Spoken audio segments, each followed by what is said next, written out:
So for my final project, the movie I have chosen to analyze is Harry Potter and the Goblet of Fire.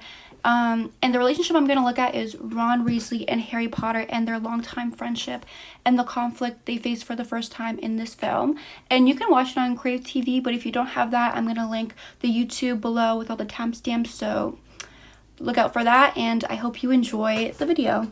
Okay, the summary of the show and their relationship. So this is the fourth book in the Harry Potter series, and to give you a little context, I'm not sure if you're familiar with it, but basically Harry Potter is the boy who lived. He miraculously survives everything, all the dangers, all the life-threatening scenarios, he survives, and he's an amazing Quidditch player. And Ron is kind of his sidekick. He's a key component in Harry, succeeding, overcoming barriers. But he is more of a sidekick, not so much in the main spotlight. And you know what? This kind of, throughout the other three films and movies and books, has kind of bubbled over. He's kind of like, back of his mind, I'm tired of being in the shadow. And this comes from a head when the Triwizard Tournament begins. So the Triwizard Tournament is a very deadly competition between the wizarding students. You have to be over the age of 18. And if you win, you get fame, fortune, money. Who wouldn't want to win? So everyone wants to put their name in. They're trying to figure out how to get their name in, even though they're not 18. But no one can figure it out. Mysteriously, Harry's name got put in, even though he's not 18. Everyone's like, Harry, you put your name in. How did you do it? Harry's like, I swear I did not put my name in. I do not want to be in this competition. Nobody believes him. Not even his own best friend, Ron Weasley. He's like, Harry, not only are you doing this for attention, because you get so much more attention than me, and I'm a little bit jealous, but you're also lying to me, your best friend, about it. So he's mad about that. Harry's mad because he's like, yo, you're my best friend. I'm telling you I didn't do this. You're not believing me?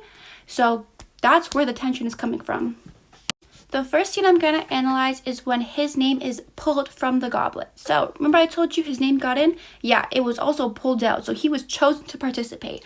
And everyone was completely shocked because how is this person who's not 18 getting his name pulled? And even Harry is shocked because he's like, I didn't put my name in there. He is emotionally distraught. He does not want to participate. He goes back to the Gryffindor common room expecting support, emotional support from his best friend. What does Ron do? He's cold, he's sarcastic, and he says, you should have told me. This moment marks the beginning of the emotional distance and signifies the brewing conflict between them. Him saying, you should have told me that you put your name in, that's what he's saying. You should have told me you put your name in. Harry's like, what?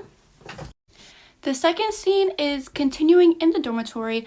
Ron is being super passive-aggressive, giving Harry the silent treatment. Harry tries to confront him and says, for the last time, I didn't put my name in that cup. Ron, visibly upset, accuses Harry of trying to steal the spotlight, and he says bitterly, you've been breaking the rules ever since you got here. This is a key point because we finally get to see Ron's underlining subconscious, jealousy and feelings towards Harry that he's been keeping suppressed. But now that he's upset, he's like, let me bring him out.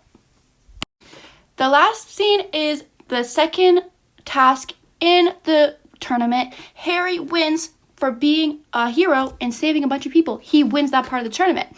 And Ron sees Harry soaked, sees Harry exhausted. He looks at him, he goes, I reckon you have to get used to winning first place all the time. When Harry insists he wasn't trying to win, Ron says with a smile, I know you didn't put your name in, you wouldn't have. This scene marks emotional resolution and reaffirms their friendship. What really drives the conflict between Ron and Harry in the Goblet of Fire is something that's been bubbling beneath the surface for a while. When Harry is suddenly chosen, Ron's reaction is not just shock. It's a mix of jealousy and hurt. He feels excluded, like Harry didn't trust him enough to be honest with him and what he did. Even though Harry is clearly stressed and confused, Ron's assumptions and emotional response leads to the breakdown of their friendship. The tension comes through more in body language and tone versus an outright verbal argument. Ron avoids Harry, makes sarcastic comments, and keeps his distance. Harry, frustrated, tries to explain, but gets defensive when he realizes Ron just doesn't believe him. What we're seeing here is a mismatch of emotional needs. Ron wants reconciliation and inclusion, while Harry wants loyalty and belief. Their communication styles clash. Ron shuts down and uses passive aggression, while Harry pushes for confrontation and clarity. These behaviors keep conflict alive longer than they need to be. Neither of them want to hurt each other, but they both feel hurt in the situation. The turning point comes after the second task when Ron is rescued from the lake and Harry sees him again. There's a noticeable shift. Ron cracks a joke, but then says with quite honesty, "I know you wouldn't put your name in." That line is what really matters. It's not a full apology, but it's an acknowledgement, and it's good enough for Harry. The moment of reestablished trust without needing a long explanation or conversation. What I appreciate most about this resolution is how subtle and realistic it is. Sometimes when a friendship is so close, forgiveness doesn't require a big emotional scene or conversation. It just needs honesty and presence. Ron's change in tone and openness shows his growth in moving past feelings of jealousy and resentment towards Harry. Harry's responds with understanding, and they move forward without needing to rehash everything that's gone down between them. This scene helps me see how effective resolution often depends more on emotional awareness than a formal conflict-solving strategy. It also highlights how friendships can recover even when trust is shaken, as long as both parties are willing to reconnect and drop their defenses.